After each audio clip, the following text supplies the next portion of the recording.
نماز کے سلسلے میں صرف ایک پوائنٹ اور عرض کروں گا، اچانک میرے ذہن میں آ گیا، وہ یہ کہ جب بھی آپ نیت کرنے لگیں 2-3 کام کر لیں۔ نمبر 1، ایک دفعہ استغفار کر لیں۔ 2 نمازوں کے درمیان گناہ کیے ہوں گے، فجر کی نماز پڑھی، اب ظہر کی نماز چند گھنٹے گزرے، کچھ گناہ ہو گئے ہوں گے، استغفار کر لیں۔ نمبر 2، آیت اللہ بہجت فرماتے تھے کہ امام زمانہ کو مدد کے لیے بلاؤ۔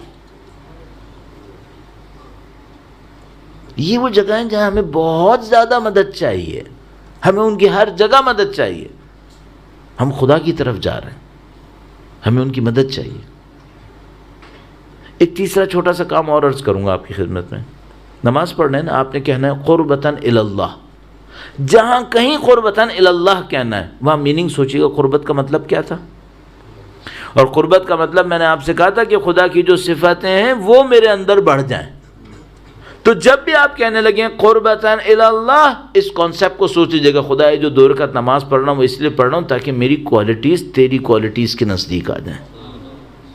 یہ آپ ہر روز کریں، ہر قربتاً الی اللہ پہ کریں۔ فائدہ کیا ہوگا؟ آپ کو یاد آئے گا یہ نماز پڑھ کیوں رہا ہوں۔ یہ 3 کام کریں ہر نماز کے ساتھ، تو چھوٹے چھوٹے پوائنٹ سے میں اور آپ اپنے آپ کو اپ گریڈ کر سکتے ہیں۔ آپ کو یہ دیکھنا ہے آپ کی نماز اچھی ہے یا آپ کی نماز ڈسٹریکٹڈ ہے۔ ایک اسٹینڈرڈ، نماز کا بالکل آخری حصہ کون سا ہے؟ سلام۔ وہ سلام کس کے اوپر سلام سے شروع ہوتا ہے؟ نبی خدا پر۔ دیکھیے گا اس میں آپ کا ذہن کہاں ہے۔ نماز کے آخر میں آتے آتے آپ نے سلام کرنا ہے نبی کو ایک۔ اگر یہ سلام آپ نے توجہ سے کیا ہے، چھوٹی سی ایک نشانی ہے کہ نماز صحیح چل گئی ہے۔ اور اگر اس سلام میں آؤٹ آف مائنڈ ہے، اس کا مطلب کیا ہے؟ اس کا مطلب ہے یہ نماز گئی، پڑھ تو لی ہے، کام نہیں ہوا۔ اگر نماز میں کام صحیح ہوتا نا تو نبی کو سلام صحیح کرتا۔